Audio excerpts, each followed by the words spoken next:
여러분 반갑습니다. 서재에서 전하는 말씀의 시간입니다.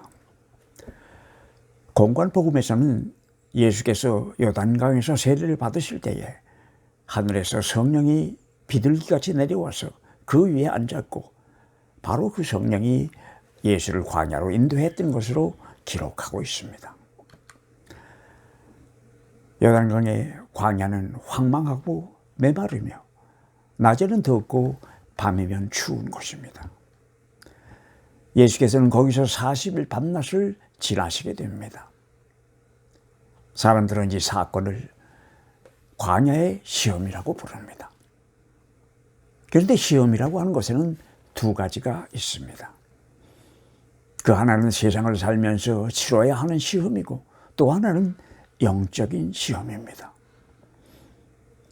예수께서 치르셨던 광야의 시험은 영적인 시험이었습니다.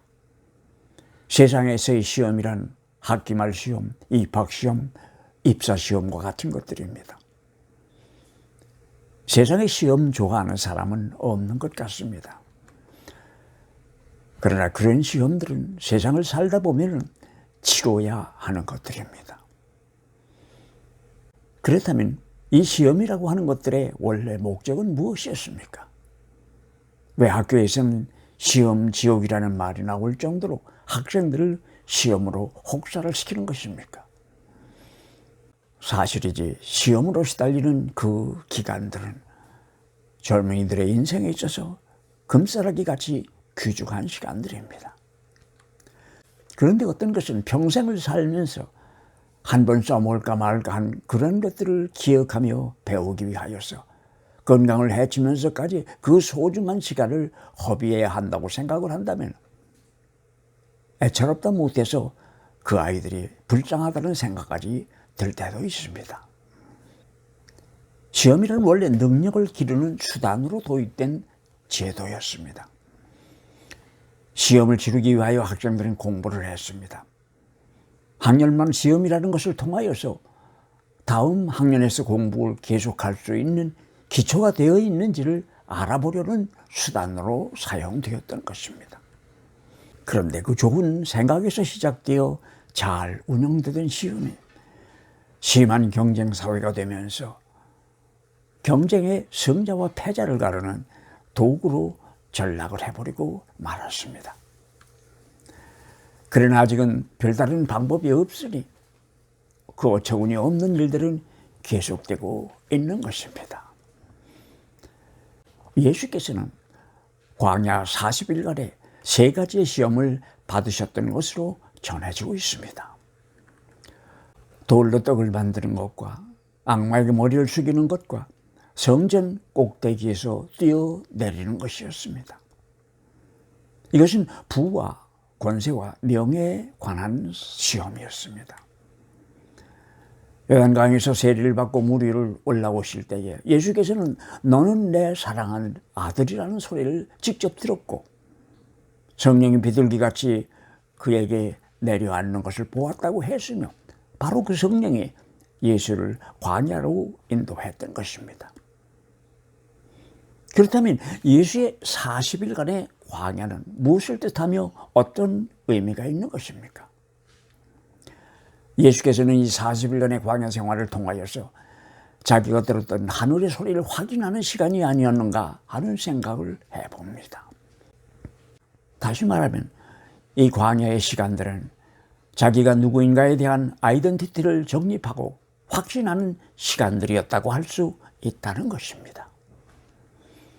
학자들이 연구한 바에 의하면 다메섹 도상에서 부활한 예수를 만나 새 사람이 되었던 바울은 그 후 그가 다시 성경의 그 모습을 나타내기까지 3년간 그가 어디에서 무엇을 하고 있었는지 기록으로는 남아있는 것이 없어서 알 수가 없다고 합니다. 그래서 어떤 학자들은 그 3년 동안 바울은 아라비아 사박 어디인가에서 광야 생활을 했을 것이라고 생각하기도 합니다. 수긍할 만한 이야기입니다. 그런데 우리도 세상을 살다 보면 때로는 뜻하지 않게 광야를 만나게 됩니다. 아마 그래서 인생을 여행에 비유하는지도 모르겠습니다. 인생이란 그냥 그저 가고 있는 과정에 불과한 것입니다. 그리고 그 광야라고 하는 것도 인생 여정의 한 부분일 뿐입니다.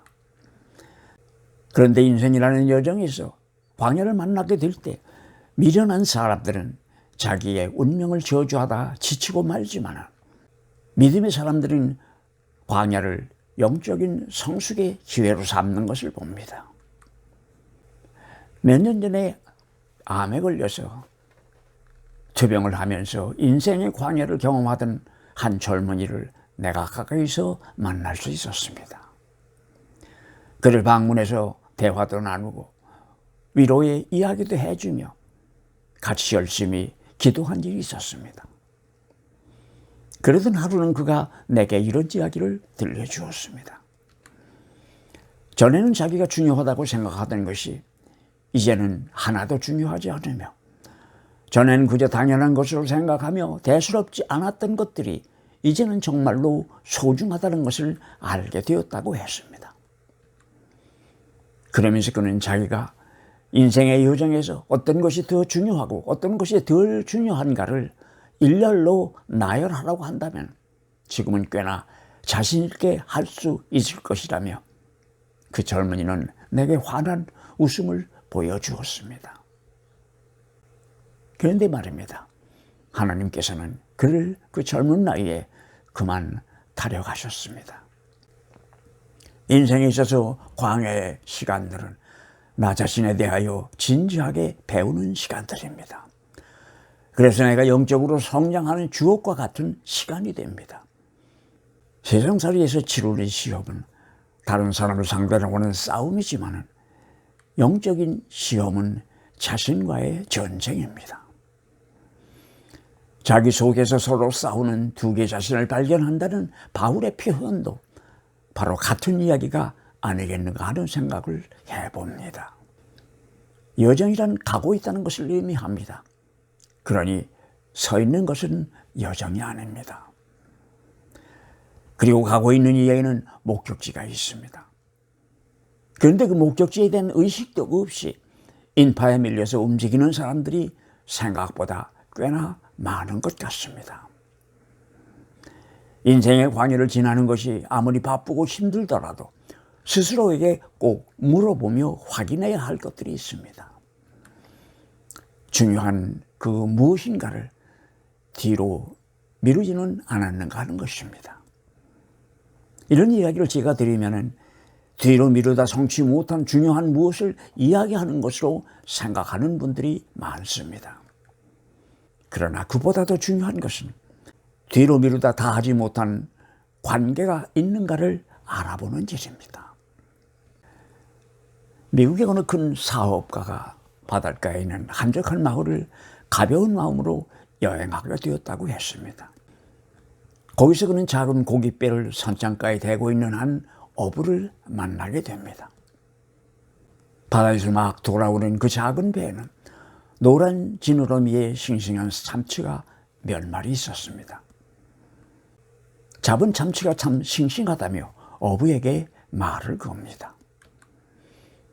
그리고는 그 참치를 잡는데 오랜 시간이 걸리느냐고 지나가는 말처럼 웃습니다. 그랬더니 그 어부는 오래 걸리지 않았다고 대답합니다. 고기가 잘 잡혔다면 왜 고기를 더 잡지 않고 일찍 돌아왔느냐고 묻습니다. 그랬더니 그 어부가 받아서 대꾸합니다. 이것이면 자기 가족이 먹을 수 있는 충분한 양인데 고기는 더 잡아서 무엇 하겠느냐고 했습니다. 그렇다면 그 일찍 돌아와서 남는 시간에는 무엇을 하느냐고 묻습니다. 그랬더니 어부가 하나도 꺼리낌 없이 이런 넋두리를 늘어놓았습니다.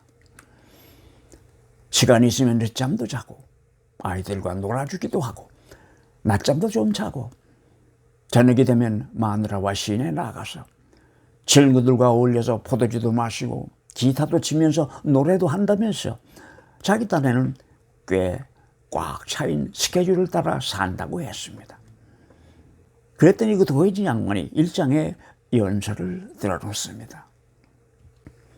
자기는 미국 인류대학에서 MBA를 한 사람인데 자기가 생각하기에 이왕 바다에 나간 김에 조금만 더 고기를 잡는다면 고기는 식구가 먹고도 남을 만한 양이 될 것이고, 그 남는 고기를 판다면 얼마 후에는 지금 가지고 있는 배보다 훨씬 큰 배로 바꿀 수도 있을 것이라고 했습니다.